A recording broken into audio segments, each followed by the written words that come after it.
Tang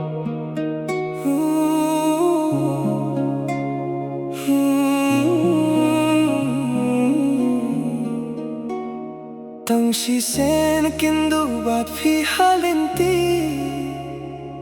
ka dohnud jong ka kila nga klemong hynrei nga sngewtynnad baka mansim ka kring shaphi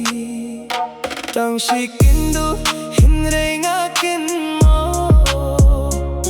ka dur jong phi kamja ngam don jingieid bad phi hynrei ka jingsngewbha P8 P5 phong shanga nga sngewbha zar zar bad nga pe chaphi Tang si sien nga yo hi aphi dohnud jong au kende ngam wat ban idei hynrei ka jingsngewbha wan hi bad nga khlem la ban khang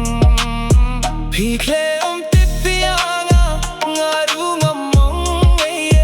hynrei ha ka dohnud jong ka Tang si Kynduh bat phi halinti ka dohnud jong ka kila nga klemong hynrei nga sngewbha baka mansim ka kring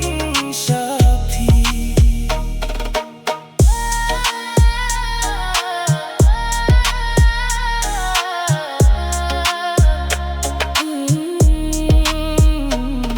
jingkynmaw ya kata kasmi